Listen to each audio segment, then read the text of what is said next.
What's up, everybody? It is Absolute Batman Day, and that's because issue 19 just dropped this morning, and it is another insane issue in a long line of crazy issues from Scott Snyder in this Absolute Batman run. The last couple of issues introduced Absolute Poison Ivy and really set the stage for this next major story arc. And to say that Absolute Batman 19 takes it up a notch is an understatement, because this issue not only gives us our first introduction to a terrifying Absolute Scarecrow and reintroduces Slade Wilson Deathstroke to the Absolute universe, but about halfway through the issue, we get a truly shocking moment, an actual kick in the nuts in story form. But that's just to name a few things. The issue also sets us up for issue 20 and the reveal of the Absolute Robins. So needless to say, there's a lot going on, and we're just gonna dive in. But hear me when I say, if you have not picked up a copy, a physical print copy of Absolute Batman 19, you want to do that. So I've picked up a limited stock for you guys, including the A cover and several of the variants, so you can get your hands on one. Specifically, these are the covers that we got. We got the A cover, we got the Dragotta Martin cover, we got the Ben Oliver cover, and we got the Liam Sharp cover. And you can grab one or all of those right now at variantcomics.com. But again, it is a very limited stock. So if you want one, go grab one because they are gonna fly. But with that covered, let's get into it. Absolute Batman 19 opens up on a farm 1,500 miles from Gotham. And as a couple of farmers are harvesting their crops, we see Absolute Scarecrow emerge from the stalks surrounded by crows. Oh, and he's whistling the whole time, by the way. But the farmer who's driving the harvester sees him and slams on his brakes just in time. And then both farmers jump out saying, "Hey, what do you think you're doing?" The Scarecrow calmly turns and says, "Who, me? Oh, I was just going for a walk." At which point we get a shot of his feet, because the man apparently does not wear shoes. He's just got these skinny, alien-like looking feet. And I don't know why, but a man wearing a suit walking through a cornfield barefoot is just creepy. The farmer also then looks up and says, "Holy Buck, look at his face." And the man replies, "It's a mask, Vern. Guy probably got it at the party store on Central. Right, freak?" We then get our first look at Scarecrow's face as he takes a drag from his cigarette and replies, "You got me. The party store on Central. How'd you guess?" The farmer goes to say something else in an angry tone, but Scarecrow cuts him off and says, "Gentlemen, come now. We're all friends here, am I right? Heck, you guys have been best friends for more than 30 years. And Buck, that's despite the fact that Vern is screwing your wife, Luann." The old farmer leans in and says, "What? How do you know my wife's name?" But the Scarecrow just blows smoke in his face. The other farmer angrily replies, "Me and Luann? What is this, one of those internet pranks?" And the Scarecrow just smiles and says, "Exactly, an internet prank. Spot on, Vern." However, at that moment, Buck's phone goes off, and as Vern is yelling, "Well, you take your cheap mask and your dirty feet," he's interrupted when Buck starts yelling about whatever he sees on his phone. So Vern comes over and says, "Buck, what is it?" And he replies, "It's you, sneaking out of my bedroom window with a giant tube of, oh God." At which point we see the Scarecrow whistling again, with his crows flying off into the air as he slowly walks down the field. On the next page, the farmers are in a full-blown fight, with Buck going after his best friend who has been sleeping with his wife. He punches him in the face and knocks him in front of the harvester, as we also see the crows fly right into a prop plane that's flying by. Buck then goes and gets into the harvester, and Vern says, "Buck, please, brother," as the Scarecrow stands behind him. But Buck just says, "Brother this." He then puts the harvester into gear and runs over his longtime friend, effectively turning it into a meat grinder as his blood comes pouring out the shaft. The Scarecrow then smiles again and says, "Come to think of it, maybe this isn't a mask." The still enraged farmer Buck comes flying out of the harvester screaming, "How's that feel?" But when he sees that there's nothing left of his friend but blood and eyeballs, he snaps out of whatever the Scarecrow did to him and he says, "Oh my God, Vern, what have I done? I don't know what came over me. The thought of you and her, I was just so angry." However, the Scarecrow replies, "No, Buck, you were scared." Buck then panics and starts to step off the harvester while saying, "Mister, maybe we can still save him. I'll scoop up what's left. You call an ambulance, okay?" But Buck isn't going anywhere, because we see Scarecrow's bird still attacking the small prop plane, and it's turning right into the harvester. And as it flies over the Scarecrow, he says, "How about a plane?" And as we flip the page, we get a double page spread of the Scarecrow walking away barefoot, whistling once again as smoke billows off the wreckage, and we get the title, The Straw Man. Brother, that is just another unbelievable introduction to an absolute villain. The tone is just perfect. Snyder really locks in what he wants you to feel and understand about the villain that's just been revealed. Anyway, we are then taken to Gotham City in the present, and like every Absolute Batman issue, 19 scene intercuts between several different timelines. But as we get narration from Alfred that says, in just the past couple of weeks, the kid has shifted into an entirely new gear. We then see Batman come flying through a billboard driving some new gyro-like bat vehicle that he's built. And he's barreling right towards a whole group of GCPD as Alfred continues to say, I came back from MI6 to find him driven like never before. No friends, no distractions, nothing but Batman. One of the officers in the blockade then points his gun and says, boom, we got you now. However, we then see Alfred back at the command center saying, kid, they're 20 cars deep. No exit routes. Why aren't you slowing down? The cop then gets a very scared look on his face and asks the same question, followed by Batman saying, because I'm speeding up. And when the cops realize that he is not stopping, they take off running. As Alfred's narration continues to say, he goes to work and uses every penny to build things. Wild new bat things only he understands. At which point Batman uses the SWAT vehicle as a launch ramp and he goes flying through the air in this new vehicle of his as an explosion goes off behind him. And as it's flipping all over the place, Alfred continues to say, in a way I understand. He created Batman to tell people the real story of their city, the greed, the corruption. He never wanted Batman to become the story or the savior. How strange everything must suddenly feel to him, turned all about. Then as Batman's vehicle comes to a stop, seemingly upside down, we see the cops say, it's over boys, he's flipped onto his roof. Get him out and cuff him. However, another cop chimes in saying, sir, it appears the back is becoming the front and the front is becoming, and the first officer says, I get it, stop him. So basically, Batman built a Batmobile with a gimbal-like cockpit that can rotate in any direction. That's crazy. Honestly, it almost looks like Vader's TIE fighter with wheels. Alfred actually asks, hey, what do you call that thing, kid? But Batman replies, no name. So Alfred tries to come up with one saying, how about the Bat Gimbal? It's a gyroscopic, but Batman just cuts him off and says, I know what it is. Hard no. Alfred replies, the Bat Gyro then. But yet again, Batman says, harder no, Pennyworth. Harley then jumps in with her own suggestion saying, that thing is nasty. The Bat Nasty. To which Batman says, hardest no in the history of no's. We then see the cops desperately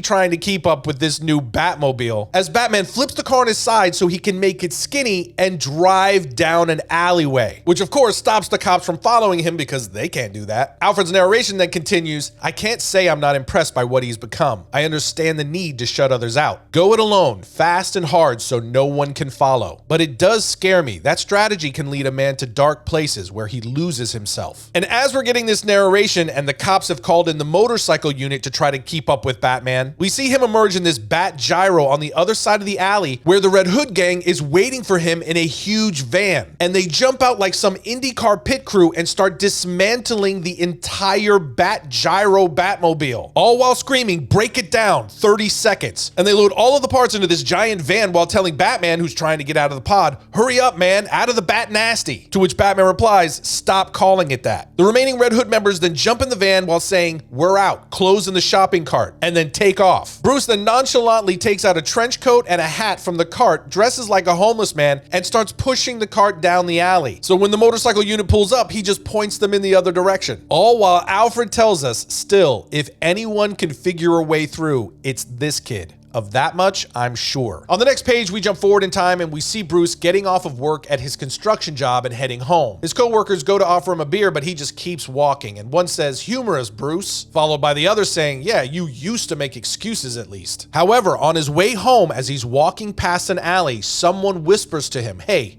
over here. And when Bruce turns to look, this person lowers their hood to reveal it's Waylon, who is still part crocodile but is slowly reverting back to his human form, as we saw at the end of Absolute Batman 18. And he says, it's me, Bruce, as Bruce is shocked and just says, Way? He then rushes over and gives his friend a big hug and says, thank God you're back. But Waylon tells him, not completely, but this thing you got, it's bringing me back. Waylon then asks, so what's the plan? Bruce replies, the plan? And Waylon says, the plan, man, the next move. How are we going to get after them, the ones doing all this to our city? But Bruce lowers his head and tells him, we are not going after anything, Way. I never should have brought you all in. There is no we. Bruce then turns and starts to walk away, but Waylon stops him and says, screw that. There is only we, Bruce. That's what I learned down there, alone in the dark. We only get through this together. Whether you should have or not, you brought us in. And now Batman is our choice to make. However, Bruce disagrees and he calmly says, no, it's not. I love you, Way.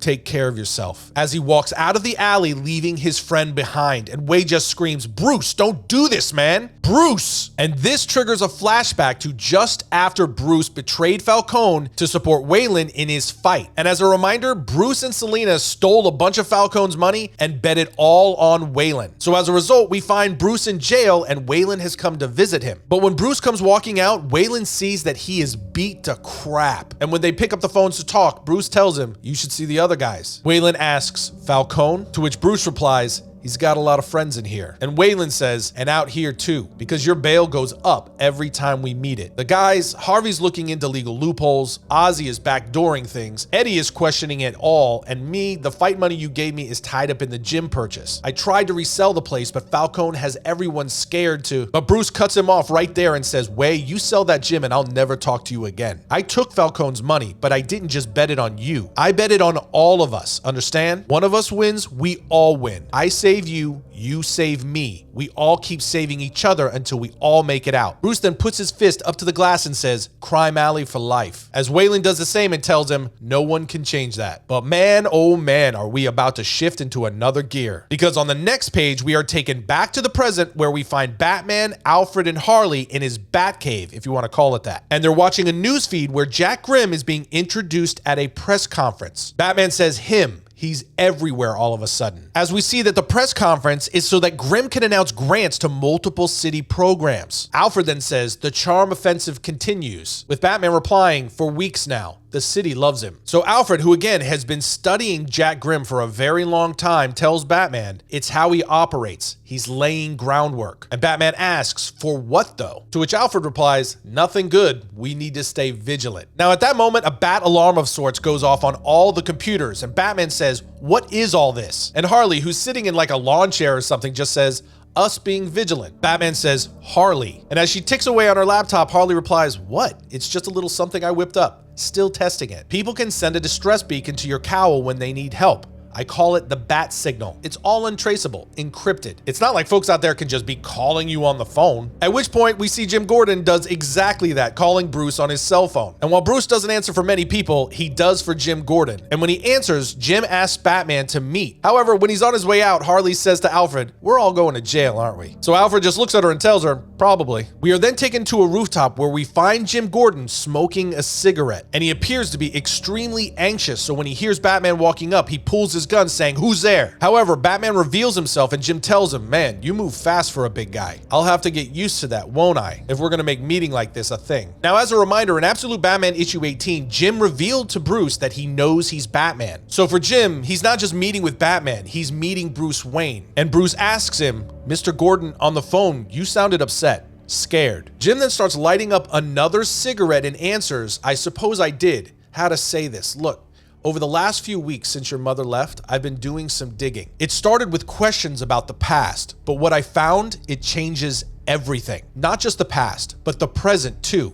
And it all leads right here, son, to this moment and to you." This gets Batman's attention and he asks, "What leads to me?" And Jim yells, "All of it. Everything. For days now, I've been wrestling with whether to call you or not, give these files to you." Jim then starts nervously pacing while continuing to say, "The truth is, I don't know what the right thing is anymore. But the deeper I dig, the more frightening it gets, the more lost in it I feel. It's like one of those corn mazes, you know, where it's too tall to see over the stalks to the exit." And at this point, Batman obviously realizes there is something very wrong with his friend. So he puts his hand on his shoulder and says, "Maybe you should just show me." However, Jim turns and says, "Show you what?" "Oh, right, the files." He then pulls away from Batman and reaches into his coat to pull out a folder while telling him, "Just prepare yourself, okay?" However, we then get a close-up of Jim smoking the cigarette and blowing out the same brown smoke that we saw earlier from the Scarecrow. Jim then starts to become even more paranoid and he says, "Did you hear that?" Followed by us seeing that the folder is labeled Project Batman. At which point Jim starts to freak out and he says this was a mistake, and he lights the folder on fire with his cigarette. He then continues to say to himself,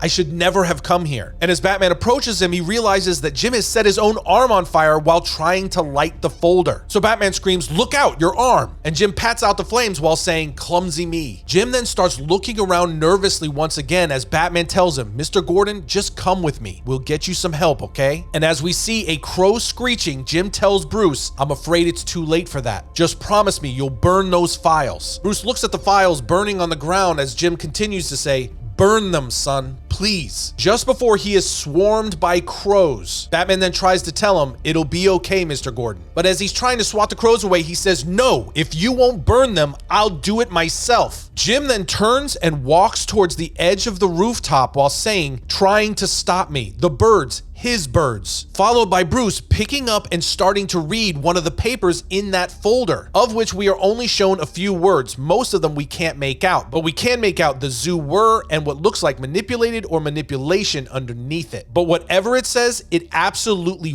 rocks Bruce, and he says, this can't be. He then screams at Jim, what the freak is this? But Jim Gordon just looks over his shoulder and tells him, I'm sorry, Bruce, for everything, but most of all, for what you're about to find out. He then immediately steps onto the ledge and jumps off the roof. Batman screams no and then runs to the edge and snags Jim's coat with his cape. He then begins to pull it up saying, I have you, Mr. Gordon, hang on, I have you. But his eyes grow wide as he looks over the edge and sees that Jim fell out of his coat and is now splattered all over the sidewalk.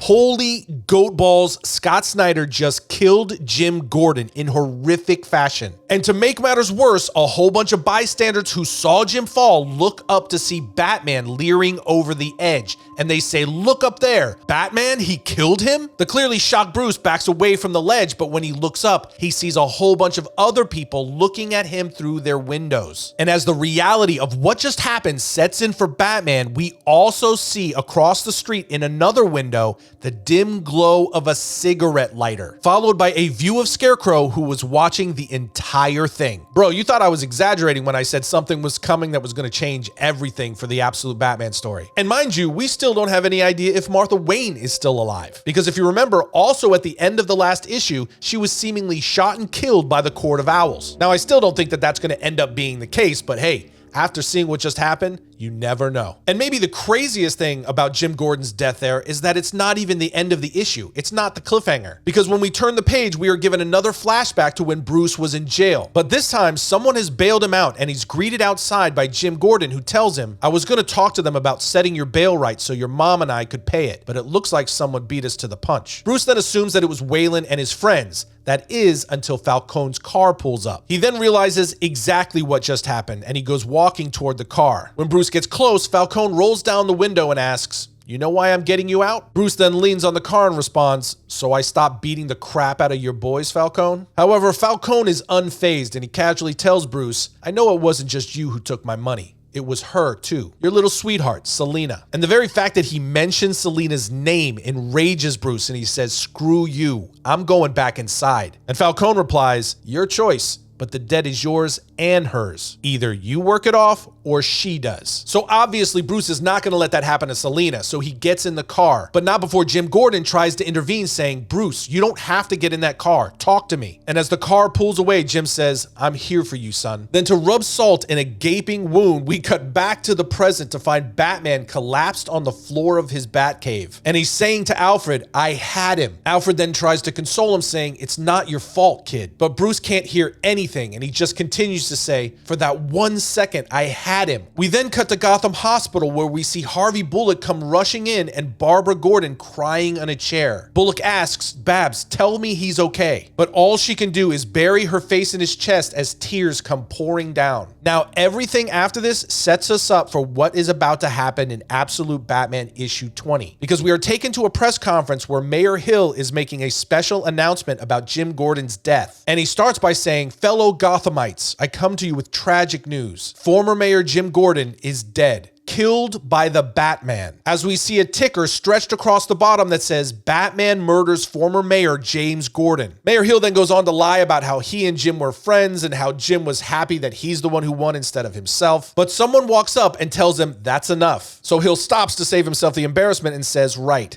And now here to explain how we will keep Gotham safe. But this guy doesn't even let him finish. He just pushes him out of the way and steps up to the podium before saying, ladies and gentlemen, my name is Slade Slade Wilson. That's right, Absolute Deathstroke has now fully arrived at the party. But that's not all. He's wearing a jacket with the Robin symbol on it. And he goes on to say, now, you don't know me, but what I know about you, about the people of this city, is that you're tough. You're unafraid. Because Gotham, it tests you. Tests you more, perhaps, than any other city on Earth. We then get a panel that shows us what Slade Wilson, Absolute Deathstroke, actually looks like. He's a mangled, multi-limb amputee. He has only one arm, no legs, and most of his face has been completely removed. We then continue to get his speech as we literally see him putting on his face before stepping in front of the cameras. And he says, still, every day you pick yourselves up. You put yourselves together, one step at a time, and you go out there and you face Gotham head on. For too long, though, you haven't had real help. Today, that changes. No more darkness. No more creatures of the night terrorizing your streets. From now on, let Gotham's symbol be a messenger of mourning. With that, I present to you the Robin program. We are then taken to an orphanage called the Grimm House, and we see signatures that make Jack Grimm the parent or guardian of Tim Drake, Stephanie Brown, Jason Todd, Duke Thomas, and Dick Grayson. All while Slade Wilson basically sets the table for us in his speech by saying, funded by one of Gotham's own founding sons, Jack Grimm V, Mr. Grimm's sustained and extraordinary support for Gotham's youth, especially its least fortunate children, is well known. He has sheltered, mentored, and guided countless numbers of challenged young men and women over the years. He takes the misunderstood, the wards of the state, the ones who've turned to criminality or fallen through the city's many cracks, and he helps them find their way. Today, these young men and women are ready to give back. Guided by an exceptional leader orphaned at an early age and raised by Mr. Grimm, this team will be Gotham's new totem. As we see that the leader of the Robins is Jack Grimm's ward, Dick Grayson. So how fitting is it that in the Absolute universe, the Robins are not wards of Bruce Wayne Batman? No, they're the wards of Jack Grimm, the Absolute Joker. Having said that, I haven't talked to Scott Snyder. I don't know where this is gonna go, and honestly, I couldn't tell you even if I did. But what I can and will say is that this setup is freaking perfect. And on the final page, as Slade Wilson wraps up his introduction of the Robins saying, I have had the honor of training them, and they are more than ready. We are then given several panels of Slade leading the Robins into a massive hangar. As Dick asks him, we don't understand, General Wilson. The order said to suit up for duty, but we already did. Slade then responds, that's because those aren't your suits, Captain Grayson. These are. And as we see all 5 Robins look in shock at what we now know are their massive mech suits, General Slade finishes his speech saying, together we will end this long, dark night of fear and terror. We will bring back the light, but make no mistake, it will be a fight, ladies and gentlemen, maybe the biggest fight in the history of this city. And it starts right now. So there you have it, my people. Absolute Batman issue 19. The hype is real. But every time you read another issue and you think to yourself, they can't keep this up. There's no way they can just keep coming up with one banger idea after another. Scott Snyder, Nick Dragotta, Josh Williamson, Jason Aaron, and the entire team over at DC just basically looks at you and says, hold my beer. Truthfully, there's just nothing left to say at this point. We just have to assume that every issue of Absolute Batman that comes out is going to be basically a key issue that you want to have in your collection. Because I can tell you right now, this has already been one of the greatest runs in comic book history. And for those of you in the Variant Nation who have not already ordered yourself a physical copy of Absolute Batman 19 or gone to your local comic shop to pick one up, you can head over to variantcomics.com right now and do just that. And while you're there, you can pre-order your copy of issue 20. I'm telling you, you don't want to miss out on the first print run of these issues. But now I want to hear from you guys. Drop your thoughts on this issue and where you think it's going in issue 20 in the comments down below. Other than that, we will see you next time when we talk about all things comics.